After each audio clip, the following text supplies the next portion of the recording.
সাদা পোশাকের মিশন শেষে এবার শ্রীলঙ্কার বিপক্ষে 50 ওভারের সিরিজ খেলতে রঙিন পোশাকে মাঠে নামতে যাচ্ছে টিম টাইগার্সরা। বলা চলে এবার অনেকটা নতুনভাবেই বাংলাদেশ তাদের ওডিআই সেটআপ নিয়ে মাঠে নামতে যাচ্ছে, যেখানে নেই পঞ্চপাণ্ডবের কোনো অস্তিত্ব।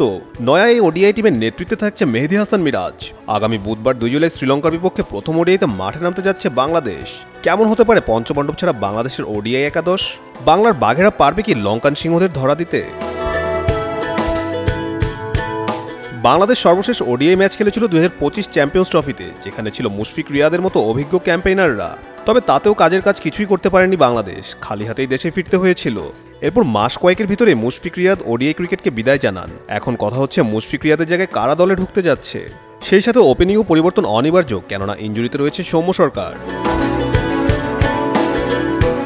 চলুন এক নজরে দেখে নেওয়া যাক লঙ্কানদের বিপক্ষে প্রথম ওডিআইতে কেমন হতে পারে বাংলাদেশের একাদশ।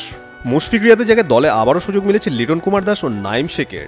ওপেনিংয়ে তানজিদ তামিমের সাথে খুব সম্ভবত দেখা মিলতে পারে পারভেজ ইমনের, যার কারণ হতে পারে ইমনের সাম্প্রতিক ফর্ম। তবে নাইমকে শুরুর একাদশে দেখলেও অবাক হওয়ার কিছু থাকবে না, কেননা অভিজ্ঞ এই ওপেনার সাম্প্রতিক সময় ঘরোয়া লিগে রয়েছেন দুর্দান্ত ফর্মে। 3 নম্বরে অবধারিতভাবে থাকবেন সাবেক অধিনায়ক নাজমুল হোসেন শান্ত। 4-এ দেখা মিলতে পারে টি-20 অধিনায়ক লিটন কুমার দাসের।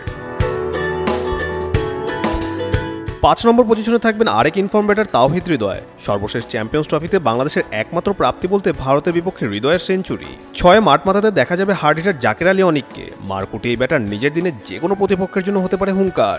সাথে থাকবেন কাপ্তান মেহেদী মিরাজ। তবে মিরাজের পজিশন উপরের যে কোনো ব্যাটসম্যানের সাথে এক্সচেঞ্জ হওয়ার জোর সম্ভাবনা রয়েছে, কেননা গেল কয়েক বছর ধরে মিরাজ যথেষ্ট ফর্মে আছেন। স্পিনে মিরাজকে সঙ্গ দিতে দেখা যাবে লেগ স্পিনার রিশাদকে, যার বোলিংয়ের পাশাপাশি ব্যাটিংও প্রতিপক্ষের জন্য হয়ে উঠতে পারে মাথা ব্যথার কারণ। পেস ইউনিটের নেতৃত্বে থাকবেন ইনজুরি থেকে ফেরা তাসকিন ও মুস্তাফিজ। তবে দলের 3 নম্বর পেসার নিয়ে মধুর সমস্যায় পড়তে পারেন টিম ম্যানেজমেন্ট, কেননা তানজিম সাকিব ও পেসার হাসান মাহমুদ রয়েছেন দারুণ ফর্মে। কম যান না গতির ঝড়তলা নাহিদ রানাও। সব মিলিয়ে বুধবার দুপুরে নতুন এক বাংলাদেশকে দেখতে যাচ্ছে টাইগার সমর্থকরা, যেখানে মিরাজের নেতৃত্বে মাঠে নামতে যাচ্ছে টাইগাররা। মিরাজ তার অধিনায়কত্বের অভিষেকটা কতটা রাঙাতে পারেন সেটিই এখন দেখার বিষয়। তবে বর্তমানে বাংলাদেশের ওডিআই ফরম্যাটে যা অবস্থা, তাতে আকাশচুম্বী স্বপ্ন খুব একটা না দেখাই ভালো। তবে দিন শেষে মিরাজের নেতৃত্বে টাইগার সমর্থকরা নতুন এক বাংলাদেশকেই দেখতে চায়। কাজী সাকলাইন আহমেদ, যুগান্তর স্পোর্টস।